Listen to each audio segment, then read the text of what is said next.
সহযোগিতা কৰা যুৱ ঠিকাদাৰ তথা হাবলাখা গাঁও উন্নয়ন সমিতিৰ সাধাৰণ সম্পাদক সাইদুল ইছলামক এখন চেলেং গামোচা আৰু এটি জাপিৰে সম্বৰ্ধনা জনোৱাৰ বাবে আহ্বান জনাইছো।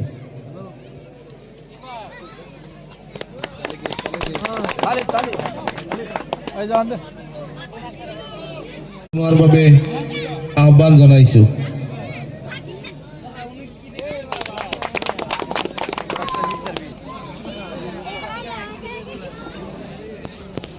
এইবাৰ আমি সম্বৰ্ধনা জনাম আমাৰ আমন্ত্ৰিত ব্যক্তি ইমতাজুৰ ৰহমান, তেখেতক এখন চেলেং গামোচাৰে সম্বৰ্ধনা জনোৱাৰ বাবে আহ্বান জনাইছো। এইবাৰ আমি সম্বৰ্ধনা জনাম আবু বক্কৰ আলী, তেখেতক এখন চেলেং গামোচাৰে সম্বৰ্ধনা জনোৱাৰ বাবে আহ্বান জনাইছো।